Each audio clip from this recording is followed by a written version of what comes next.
एक समय की बात है। एक गांव में एक किसान अपने दो बेटे गोपाल और मोहन के साथ रहता था। किसान के छोटे बेटे का नाम मोहन था और बड़े बेटे का नाम गोपाल था। गोपाल की शादी हो चुकी थी। गोपाल की पत्नी का नाम सुलेखा था। गोपाल की पत्नी बहुत ही चालाक थी। वह गोपाल से जो भी कहती गोपाल वही करता था। मोहन बहुत मेहनती और ईमानदार था। गोपाल बहुत आलसी और चालाक था। वह दिन भर बिस्तर पर सोया करता था। वहीं दूसरी ओर मोहन अपने पिता के साथ खेत में अपने पिता की मदद किया करता था। अरे मोहन बेटा, बहुत तेज धूप हो रही है, चलो बगीचे की तरफ चल के थोड़ा विश्राम कर लेते हैं।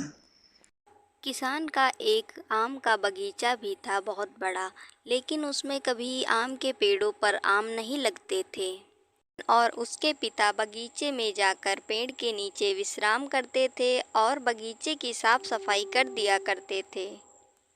ऐसे ही कुछ दिन बीतते हैं और फिर एक दिन अचानक से किसान की बहुत तबीयत खराब हो जाती है। किसान को ऐसी हालत में देखकर किसान का पूरा परिवार परेशान हो जाता है। अरे बच्चों, परेशान मत हो, अब तुम लोगों को ही आगे संभालना है सब।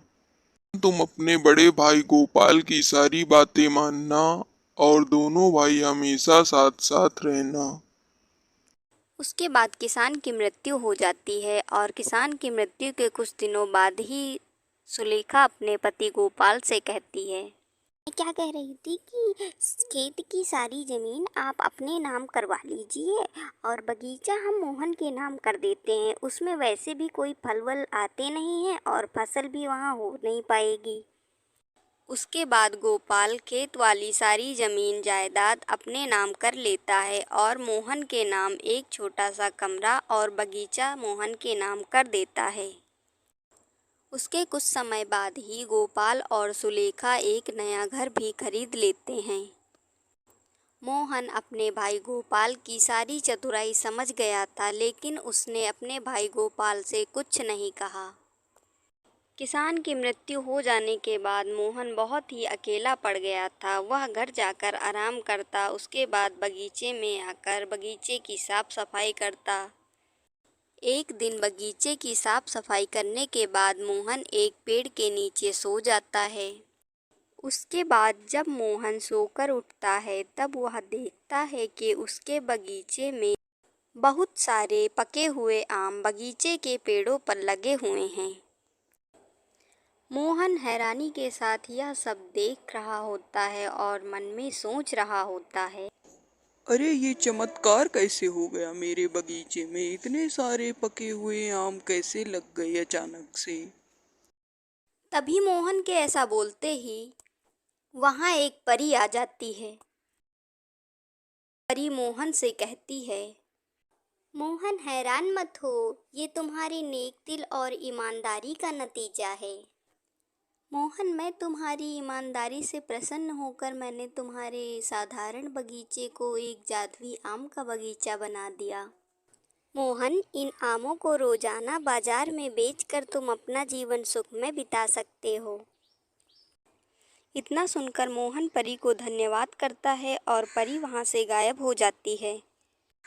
उसके थोड़े समय बाद मोहन बगीचे के सारे आमों को इकट्ठा कर बेचने लगता है। तभी मोहन के पास एक आदमी आता है।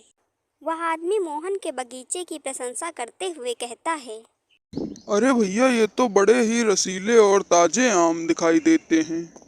उस आदमी की बात सुन मोहन खुशी से जवाब देता है, हाँ साहब, ये सारे आम ताजे हैं। देखो, मेरी एक आम रस की फैक्ट्री है, इसलिए मुझे ये ताजे रसीलों आमों की डेली जरूरत पड़ेगी और मैं डेली तुम्हारे पास से ही खरीद लूंगा। इतना सुनकर मोहन खुशी के साथ वे सारे आम उस आदमी को बेच देता है और उस दिन के बाद से ही मोहन की अच्छी कमाई होने लगती है और कुछ ही दिनों में मोहन एक बहुत बड़ा घर बनवा लेता है। यह सब देखकर गोपाल और सुलेखा को भी अपने ऊपर पछतावा होता है और वे दोनों मोहन से माफ़ी मांगने उसके घर जाते हैं।